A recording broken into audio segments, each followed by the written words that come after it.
it. I know I'm horrible for not just editing these videos together, but I just don't feel like messing with that stuff.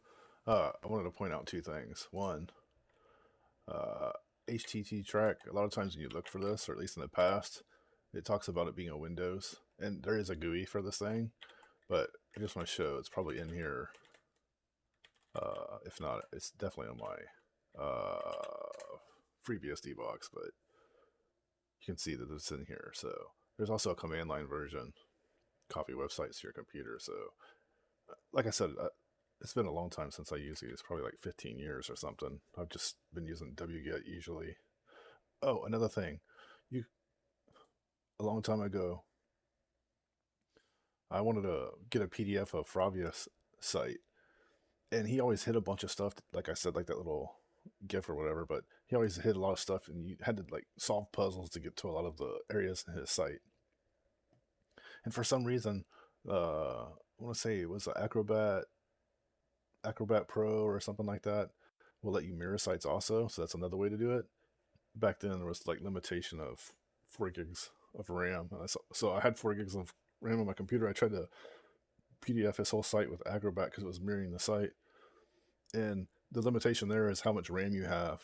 And so his site was bigger than 4 gigs when it was converting it to a PDF. And so it just crashed out. But most of the time you could just recover the file. I want to say that usually it will just save the as much as it had or whatever, and then conk out, or who knows, maybe I went in my temp files and just changed that to a PDF and recovered it somehow, because I used to mess with all that kind of stuff. But that PDF, like with wget and all kinds of other stuff, there would be stuff that it wouldn't always find because it was hidden, but for some reason that Acrobat would find some stuff. Anyway, the reason I started this video up was it's because I was going to close my browser tabs, and guess what I saw right here. So earlier we were looking at this Interlisp dtick file earlier that was talking about implementing that stuff. But clicking on this one right here and going to this report, this might be the actual specification they were using whenever they were switching this over.